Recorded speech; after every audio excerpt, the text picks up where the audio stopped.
রোদে তেতে পুড়ে গেছেন অসুস্থ মেয়েটাকে দেখবার জন্য। বাপের মন তো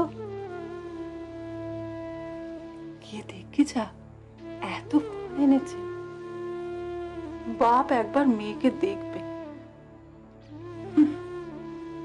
সে আর ওনার ভাগ্যে হয়েছে। মা তো খুব রেগে আছেন ঠাকুরজি। না, তা বলছি না। সে ছোট্টটি বলে কি তার মান নেই? তাকে কথা দিয়ে কথা না রাখলেও চলে বুঝি? মেজ বউয়ের মনে কি হচ্ছে একবার ভাব দেখি। জানি ঠাকুরজি, সবই তো চোখের সামনে দেখছি, কিন্তু কি করি বলো? দূর, তুমি আমাকে কেন নিয়ে এলে বলো তো? ভাল লাগে না, দুজনে মিলে বকবক করেই যাচ্ছে। এই তুই চুপ করবি? এই এক মেয়ে হয়েছে, খালি বড়দের কথা হাঁ করে শোনা। এদিকে আয়, চুপ করে বস। কিরে আয়। একার সংসার, তোরা যা খুশি তাই করবি, আমি দেখতেও আসবো না। মা বলছি কি, তো অনেকক্ষণ ঘরে একা বসে রয়েছেন, পেকাকে বললে হয় না ওনার সঙ্গে গিয়ে একটু কথা বলতে? এইটুকু তো করা যায়। কোনো দরকার নেই, উনি চলে গেলে দরজাটা দিয়ে দিস। আমাকে দাও, আমি দিয়ে আসছি। আই, তোকে যেতে হবে না।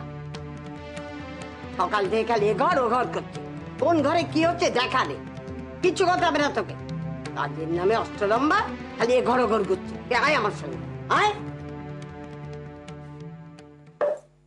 ওসব কথা ছেড়ে দিন তালি মশাই, অমন গৃহস্থ বাড়িতে অশান্তি দু একটা হয়েই থাকে, আপনি ভাববেন না। তাছাড়া মেজ বউ আমাদের বড় লক্ষ্মী, একেবারে পাকা গিন্নিটি হয়ে উঠেছে, একা হাতে কত সামলায়। তালি মশাই, আপনার ছেলের বউ কেমন হলো? হ্যাঁ, ভালো, ভালো হয়েছে, ভালো। আচ্ছা,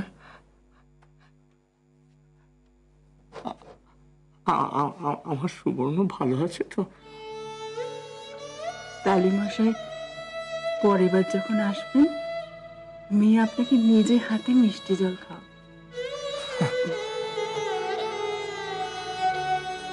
কপাল ভালো যে মেয়েটা এখনো কিছু জানতে পারেনি যে তার বাপ পেয়েছে। কিন্তু বল, এরপর কি হবে?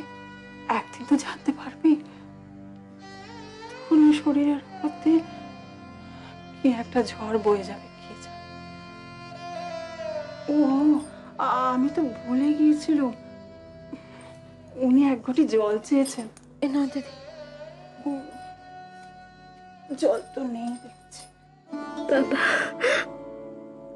তুমি কেমন আছো বাবা? ভালো আছি মা, ভালো আছি। কিন্তু তোর কি হয়েছে মা? কিছু হয়নি, আমার কিচ্ছু হয়নি, না আমি ভালো আছি বাবা। না না না, ওই তোর বড় বড় ভাসুর ঠাকুর যে বলে এলেন তোর। ও তো আমার একটু জ্বর হয়েছিল, তাতে সবাই ভয় পেয়ে গেছে। সুবর্ণ, সুবর্ণ মা আমার, তুই কি ভাবিস আমি চোখে দেখতে পাই না?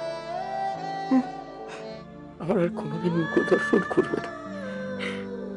আমাকে সে আর ক্ষমা করলো না সুবর্ণ।